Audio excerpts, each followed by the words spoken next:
भगवान के मुख से ब्राह्मण हुआ, भगवान की भुजा से क्षत्रिय हुआ, भगवान की जंघा से वैश्य हुआ, भगवान के चरण से शूद्र हुआ। बोलो हाँ, शूद्र कहां से हुआ? चरण से। अच्छा एक बात बताओ, गंगा मैया कहां से प्रकट हुई? बोलो, भगवान के चरण से गंगा मैया प्रकट हुई हैं। वामन भगवान के पांव को धोके ब्रह्मा जी ने कमंडल में भर लिया। भगवान के चरण पदी हैं, चरण धोमन है ये गंगा मैया, भगवान का चरणामृत है। बोलो हाँ, जब भगवान के चरण से निकली गंगा पवित्र है, तो भगवान के चरण से निकला शूद्र अपवित्र कैसे हो सकता है? चरण से गंगा भी निकली है और चरण से शूद्र भी निकला है। तो यदि चरण से निकली गंगा शुद्ध है, तो चरण से निकला शूद्र अशुद्ध क्यों है? ये केवल तुम्हारी खोपड़ी अशुद्ध हो गई है और कुछ अशुद्ध नहीं है। तुम्हारी विचारधारा में अशुद्धि आ गई है और कुछ भी ईश्वर ने जो बनाया है, व्यवस्था बनाई है, तो तुमने यहां गुड़ गोबर कर दिया। आपस में लड़के मर गए, लड़ो। आपस में लड़के मरोगे तो अंग्रेजों का क्या बिगड़ रहा? फिर आ जाएंगे, फिर तुम्हें गुलाम बनाएंगे। मुगलों का क्या बिगड़ रहा? फिर गुलाम बनना है तो लड़ो। जहां सुमति तहां संपत्ति नाना, जहां कुमति तहां विपत्ति निदाना। एक बात बताओ, जब बच्चा पैदा होता था 50 साल पहले, तब हॉस्पिटल में नहीं होता था, तब कौन आता था डिलीवरी कराने? हैं? एक ताई आया करती थी, वो शूद्र समाज से हुआ करती थी और वही नरा काटा करती थी। वो कहते हैं जब तक ताई बच्चे को साफ ना करे तब तक बच्चा शुद्ध नहीं होता था। वो गले में मुंह में हाथ डाल के उसके मुंह की गंदगी खींचती थी, वो बच्चे को नहलाती धुलाती थी। जिस ताई के स्नान कराने से मैं शुद्ध हुआ, आप शुद्ध हुए, भला वो ताई खुद अशुद्ध कैसे हो सकती है? सोचो ना, कितनी हम लोगों ने गांठें बांध रखी हैं। जब परिवार के लोग आपस में लड़ रहे हैं तो देश में लड़ाइयां हो रही हैं, ये केवल अज्ञानवश। बताओ, आपस में लड़ना सही है कि गलत है? बस ये बता दो, सही है कि गलत है? लड़ना चाहिए? प्यार से रहो साहब।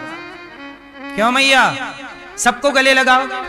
आप कहोगी कि नहीं जी मैं उसको गले नहीं लगाऊंगी, वो तो उस समाज की है। क्या गले लगाने से तुम्हारा कुछ घुर रहा है, कुछ घट रहा है? गले लगाने से राम ने शबरी को गले लगाए कि नहीं? वो तो भील नहीं जाती कि जी। जब राम भगवान होकर शबरी को गले लगा सकते हैं, तो मैं कौन होता हूं ये भेद करने वाला कि तू छोटा और तू बड़ा? जब हमारे भगवान भेद नहीं कर रहे, मैं क्यों करूं? हमारे राम तो बंदर को गले लगा रहे हैं। बोलो हाँ, वो बंदर जो कितना अशुद्ध रहता है। आप तो शौच करने जाते हो तो शरीर साफ करते हो, बंदर तो शौच करने के बाद धुलता भी नहीं है। बोलो हाँ, वो कहां धुलता है? उस अशुद्ध बंदर को भी राम ने गले लगाया और उस बंदर का भी मान बढ़ाया है। भालू को गले लगाया, उसका भी मान बढ़ाया है। बोलो हाँ। गिलहरी को गोद में बिठाकर उंगलियां फेरी और गिलहरी का भी मान बढ़ाया है। धन्य है राम, इंसानों की तो छोड़ दो साहब, पशु पक्षियों का मान बढ़ाते हैं। केवट के घर जाते हैं, शबरी के घर जाते हैं, निषाद के घर जाते हैं, और तुम हो कि तुम्हारे गांव में बगल में कोई गरीब परिवार का व्यक्ति है, उससे पूछने भी नहीं जाते कि भाई आटा है घर में, रोटी बनी कि नहीं आज तेरे घर में? गरीब बूढ़ी माँ, साहब गरीबी देने वाले किसी को गरीबी ना दे, जान ले ले मगर बदनसीबी ना दे। बड़ी बीमारी है गरीबी। कोई गरीब है तो उसका सपोर्ट करो। गरीबी क्या होती है, मैं ये बात क्यों बोल रहा हूं? मैं भी बचपन में घर में भिक्षा मांगने जाता था, गांव में लोगों के घर भीख मांगता था। तब मेरी माँ रोटी बनाती थी। मैं जानता हूं कि रोटी की भूख क्या होती है, भूख क्या होती है, ना होने का अभाव मैं जानता हूं। मेरे पास कपड़े नहीं थे बचपन में, मेरे पैंट में 2 छेद हो जाते थे पीछे, चड्डी दिखती थी। 1 साल तक एक पैंट पहनाते थे हमारे पिताजी। जीन्स आप लोग पहनते हो ना, मेरे गांव के लड़के जीन्स पहनते थे, मैं केवल देखा करता था। मेरे पिताजी ने कभी जीन्स नहीं दिलाए क्योंकि जीन्स महंगा था, उसको खरीदने की औकात नहीं थी हमारी। पैंट फट जाता था पूरा, चड्डी दिखती थी, वही पहनते थे। एक कपड़ा था, कहीं रिश्ते आने जाना हो वही फटा कपड़ा पहन के जाते थे। कपड़े नहीं थे पहनने को, ठीक से रोटियां नहीं थी, बारिश होती थी तो घर के सारे बर्तन बिजी हो जाते थे कि यहाँ पानी टपक रहा है, यहाँ पानी टपक रहा है, यहाँ पानी टपक रहा है। ऐसी परिस्थिति में जीवन गुजारा है। हम जानते हैं कि अभाव क्या होता है, हम जानते हैं कि एक दाने की कीमत क्या होती है। अब तो तुम्हें मिला है तुम्हारे बाप का, तुम्हें कदर नहीं है रोटियों की, तुम्हें कदर नहीं है कपड़ों की। हम जानते हैं साहब के कपड़े की कीमत क्या होती है। हमने गुजारा है टाइम को, हमने भीख मांगी है। जब हम जाते थे लोगों के घर भीख मांगने, लोग चावल देते थे और चावल देते समय कोई गिर जाता था ना, मैं जमीन से चावल समेटा करता था। मैं खुद इस बात का गवाह हूं। और जिनके घर भीख मांगने जाता था, आज भी मेरे गांव में वो घर हैं जिन घरों में हम भीख मांगने जाया करते थे। इस परिस्थिति को हमने देखा है, इस गरीबी से हम गुजरे हैं। इसलिए उस गरीबी में जब अपमान होता है ना, तब हम चुप रहते हैं, कुछ बोलते नहीं हैं। क्या अपमान हमारा ना हुआ होगा? क्या लोगों ने अपमान ना किया होगा? लेकिन नहीं, उन बातों को हम कभी याद नहीं करते। कोई बात नहीं, लेकिन अपमान तो होता ही है ना मेरी माँ। मैं किसको कहूं? गरीब का अपमान होता है। मेरा भी अपमान किया लोगों ने। देखो भिखारी आ गया, देखो भीख मांग रहा है। चड्डी हमारी दिखती थी, पैंट था नहीं, तो लोग सोचिए कि मुझे याद है मैं 12-13 साल का जब हो गया, तब तक मैं चड्डी ही पहन के गांव में घूमता था। पैंट नहीं था ना मेरे पास। मेरी एक मौसी थी, वो शहर में रहा करती थी, तो वो मौसी कभी मेरा एक भाई है मौसी का लड़का, वो मेरे से बड़ा है, तो उसके उतारे हुए कपड़े जब वो रिजेक्ट कर देता था तो मौसी आती थी तो वो कपड़े भर के ले आती थी झोले में।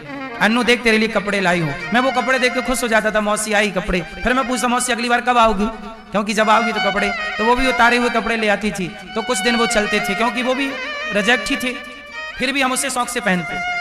वो पहन के कहीं जाया कर, देखो हमारे पास भी कपड़े। परिस्थितियां सबकी बनती बिगड़ती रहती, लेकिन हमने कभी ईश्वर से शिकायत नहीं की कि प्रभु ये दिन है। नहीं, तब भी खुश थे। हाँ, गरीब थे। सोचिए हमारे घर में टीवी नहीं थी, हम दूसरों के घर टीवी देखने जाते थे। तो होता है अभाव, तो अभाव है। खुद का घर नहीं था, दूसरों के घर में हम रहा करते थे। उन्होंने अपने घर से निकाल दिया। फिर हमारे पिताजी ने एक छोटा सा घर बनवाया, उसमें रहे। आज भी गांव में हमारे यहाँ वही घर है पुराना, हम लोग अभी उसी में रहे। बड़े भैया हमारे उसी में रहते हैं। गांव जाते हैं तो हम लोग उसी में रहते हैं। एक छोटा सा घर है। तो जीवन में गांव हमारा है मध्य प्रदेश, जबलपुर जिला, सिहोरा के पास रेउंझा गांव है वहां। तो गरीबी क्या होती है ये हमसे बड़ी आप लोग नहीं जानते। आप लोगों ने गरीबी पुस्तकों में पढ़ी होगी, हमने गरीबी जी कर देखी है साहब। हमने आप बता तो रहे हैं कि हमारी उम्र 35 साल है अभी, लेकिन आपने 70 साल की उम्र वाले का भी जो अनुभव होगा, उससे ज्यादा अनुभव हमने इस उम्र में सब कुछ देख लिया है। अच्छा बुरा, हानि लाभ, सब कुछ देखा।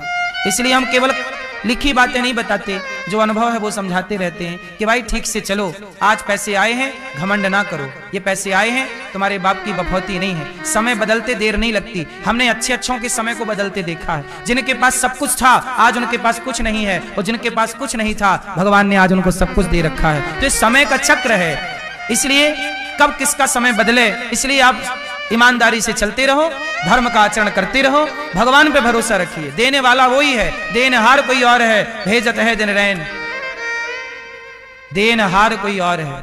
इसलिए किसी से मत मांगो, मांगना है तो भगवान से। दाता एक राम, भिखारी सारी दुनिया। राम एक देवता, पुजारी सारी दुनिया। देनहार भगवान है। किसी के आगे रोने से बेहतर है भगवान के आगे रोया जाए। किसी के आगे कहने से बेहतर है। लोग तो सुन के इठलाते हैं, कहते हैं ना, अपने अपने घरन का दुख ना कहियो रोई, सुन इठले हैं लोग सब, बांट न ले हैं कोई।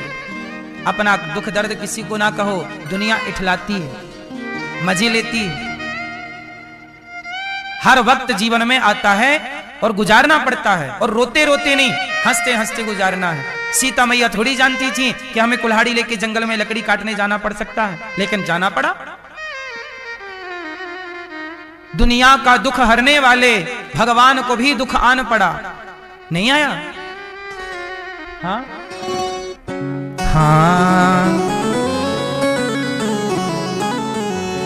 दुनिया का दुख हरने वाले भगवान को भी दुख आन पड़ा, दुनिया का दुख हरने वाले भगवान को भी दुख आन पड़ा। भगवान को भी दुख आया। जग को रोशन करने वाले, जग को रोशन करने वाले को काली रात में भी उन्हें आना पड़ा। दुनिया के दुख हरने वाले भगवान को भी दुख आने, इसलिए दुखों से घबराइएगा मत।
मजबूत बनिएगा, क्योंकि दुख तो सबके जीवन में आए।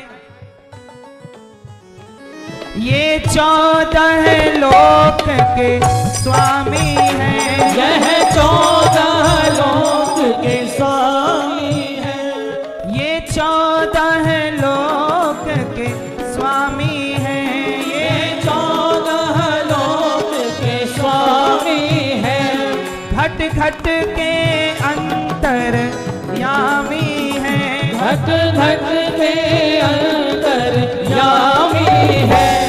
सुंदर महलों को छोड़ सभी, सुंदर महलों को छोड़ सभी, इन्हें जन्म जेल में लेना पड़ा। सुंदर महलों को छोड़ सभी, इन्हें जन्म जेल में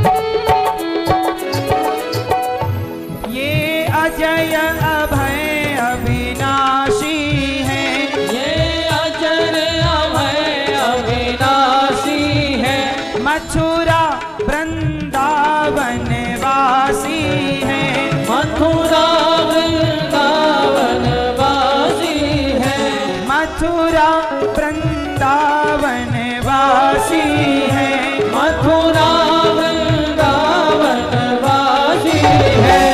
गोकुलवासी की रक्षा में, गोकुलवासी की रक्षा में, गोवर्धन को भी उठाना पड़ा, गोकुलवासी की रक्षा में, गोवर्धन को भी उठाना पड़ा। दुनिया का दुख हरने वाले भगवान को भी दुख आने पड़ा, दुनिया की दुख हरने वाले भगवान को भी दुख आने पड़ा। और सारी दुनिया के दाता है, सारी दुनिया के दाता है, और स्वर्ग नरक के राजा है, और स्वर्ग नरक के राजा है। राजा होकर भी धरती पर, राजा होकर भी धरती पर अवतार लेके इन्हें आना पड़ा,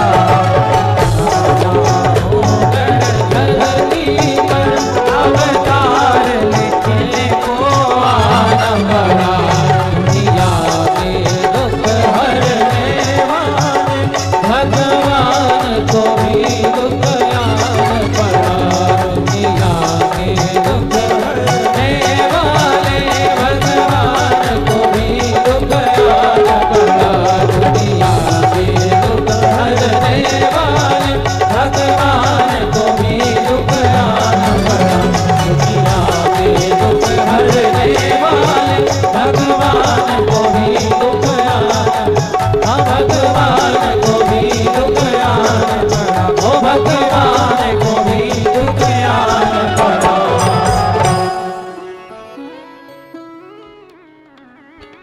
ये जगत गुरु ज्ञानेश्वर हैं, भगवत गीता के योगेश्वर हैं, अर्जुन को गीता ज्ञान दिया, अर्जुन को गीता ज्ञान दिया, अपनों से भी युद्ध करना पड़ा। दुनिया का दुख हरने वाले भगवान को भी दुख आने पड़ा। इसलिए मेरी माँ, आप ये ना कहा करो कि हम बड़े दुखी हैं। 14 साल वनवास में आपको छोड़ दिया जाए जंगल में तो आपकी क्या हालत होगी। लेकिन राम वही दुख उठाते रहे। दुख सबके जीवन में होते हैं, कोई हंसता है, कोई रोता है। उस दुख में कोई हंसता है, कोई रोता है। कोई दुख को रो करके उठाता है, कोई दुख को हंस करके उठाता है। भगवान को भी यदि दुख आया है तो आप और हम बच जाएंगे। इसलिए जैसी परिस्थितियां हो उन परिस्थितियों में ईश्वर की ओर दृष्टि हो, भगवान में मन लगा हो, बस कहीं और मन ना भटके, क्योंकि जगत मन लगाने योग्य नहीं है।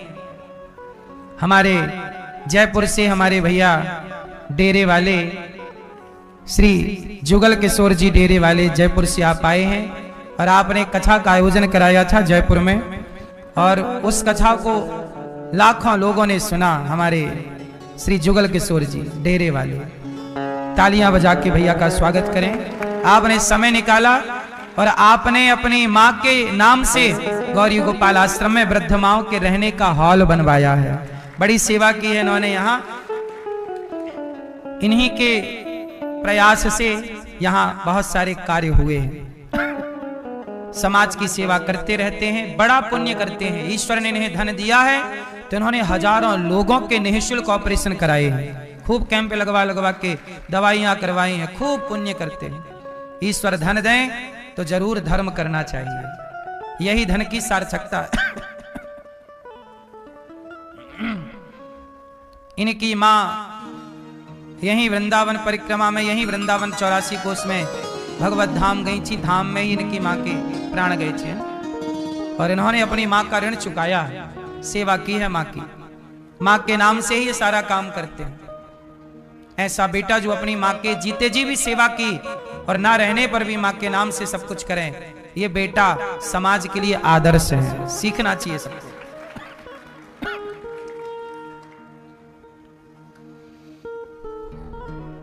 मां बाप क्या होते हैं ये जानने वाले ही जानते हैं। भगवान कृष्ण पूतना का उद्धार करते हैं। थोड़ा बड़े भाई भगवान करवट बदली, शकटासुर आया, तृणावर्त आया, शकटासुर तृणावर्त को मार गिराया। नामकरण संस्कार हुआ भगवान का। अयम ही रोहिणी पुत्रो रमयन स्वहृदय सुहृदयो गुणै। ये जो यशोदा का लाला है और ये जो रोहिणी जी का पुत्र है, नामकरण संस्कार किया।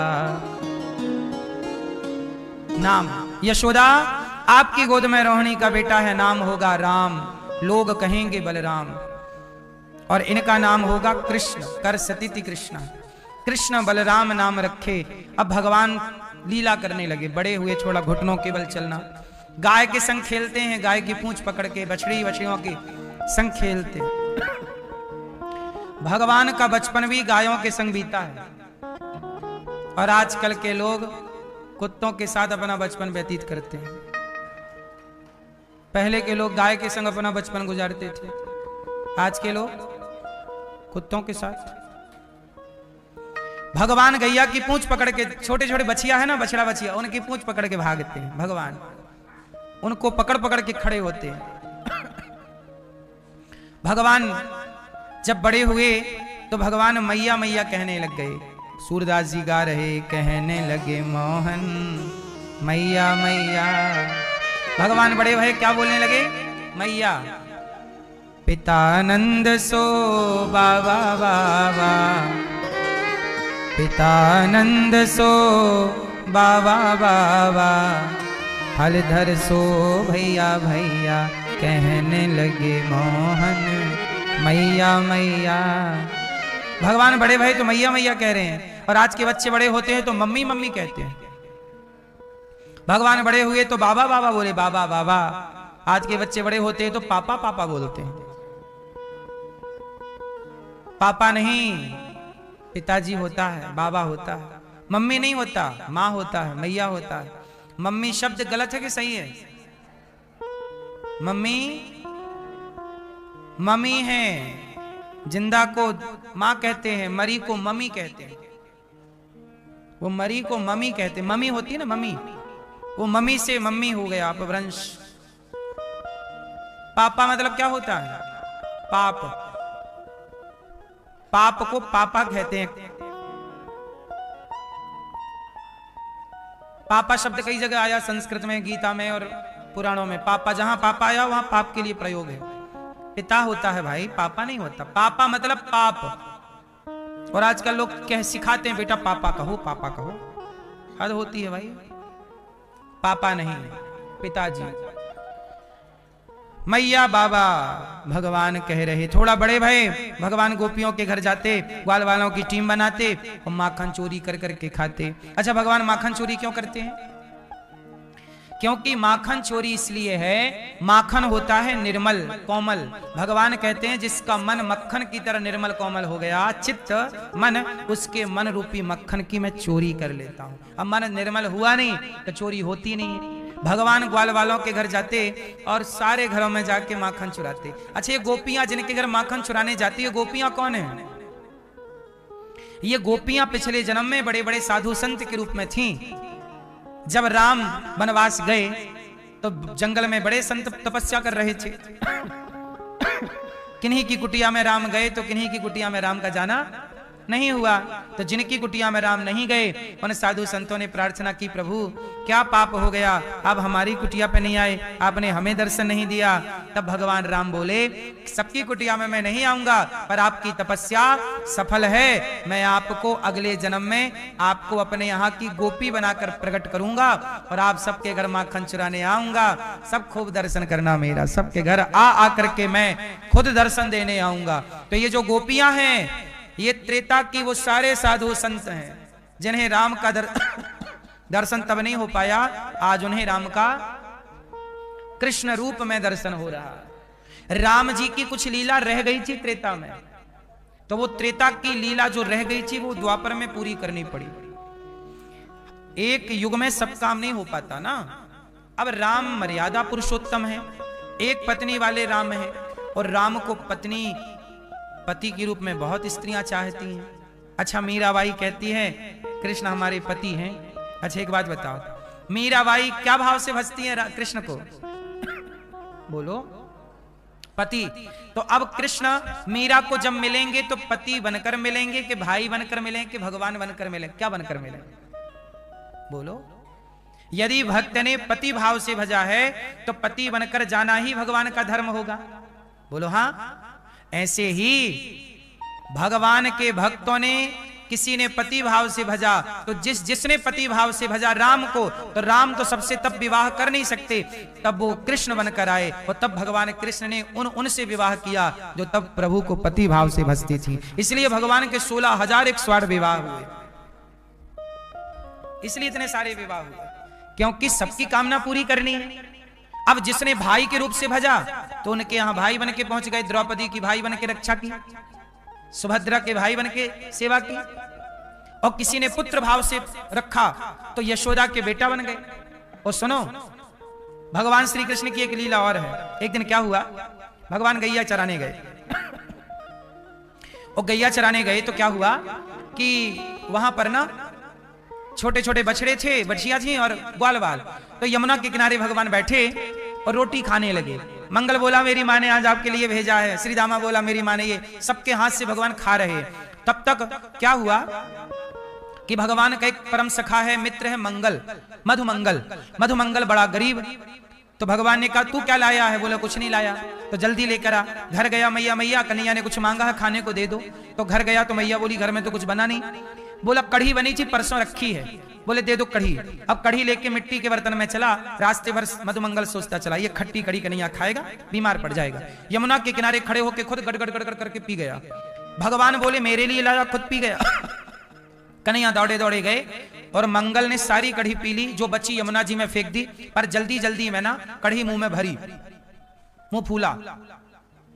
तो भगवान ने क्या किया कि मंगल के मुख में अपना मुंह लगाया और मंगल के गालों में ऐसे कर दिया, तो मंगल के अंदर की कढ़ी भगवान के अंदर आ गई और भगवान ने वो ग्रहण कर ली। इस दृश्य को ब्रह्मा जी ने देखा और ब्रह्मा जी ने देखा हे भगवान, मैंने तो सुना था कि नंद को छोड़ा भगवान है, पर ये तो झूठी उगलन कड़ी खा रहा है, ये भगवान नहीं हो सकता। तो ब्रह्मा जी ने क्या किया कि भगवान के जितने बछड़ा बछियां चल रहे थे सबको ब्रह्मा जी ने चुरा लिया, अपने ब्रह्मलोक ले गए उठा के माया से। अब भगवान ने देखा कि हमारे बछड़ा बछिया नहीं दिख रहे हैं, तो भगवान ढूंढने गए, और जब ढूंढने गए तो यहां जो ग्वाल वाल बैठे थे इनको भगवान ने, ब्रह्मा जी ने इनको भी अपहरण कर लिया। तो ग्वाल वालों का भी अपहरण कर लिया और बछड़ा बछिया का भी अपहरण कर लिया। अब भगवान ने देखा यहां है तो बछड़ा बछिया नहीं, वहां जाए तो ग्वाला नहीं। भगवान समझ गए कि ये ब्रह्मा जी की करतूत है। तब भागवत जी में लिखा है कि जितने ग्वाला थे कृष्ण ही उतने रूपों में ग्वाला बन गए, और जितने बछड़ा बछिया थे कृष्ण ही आज बछड़ा बछिया बन के और आज जा रहे हैं। और आज हर गैया का बछड़ा, उसका बछड़ा कौन बना है? गैया भी जब कन्हैया को देखती तो कन्हैया को देखकर गैया भी सोचती क्या कन्हैया आप हमारे बछड़ा बन के हमारे दूध पियोगे? तब भगवान बोले कि देख तेरा बछड़ा बनने के लिए मैं लीला करता हूँ। तो आज सारी गैयों का बछड़ा बछिया बनकर भगवान ही सब गैयों का दूध पी रहे हैं। और आज जब यशोदा मैया दूध पिलाती ना, लाड़ लड़ाती कन्हैया का, तो जितनी सखियां थी सब सोची क्या कन्हैया कभी हमें ऐसे मिलेंगे लाड़ लड़ाने के लिए, कन्हैया कभी हमें ऐसे मिलेंगे प्यार करने के लिए। तो उन सबकी कामना पूरी करने के लिए सबके बच्चे के रूप में आज कन्हैया ही, हर ग्वाला के रूप में कौन है? मन सुखा भी कृष्ण, श्री धामा भी कृष्ण, हर रूप में कृष्ण ही कृष्ण। और ये लीला 1 वर्षों तक चली। 1 वर्षों तक इस लीला को चलाया, कोई मर्म नहीं जान पाया।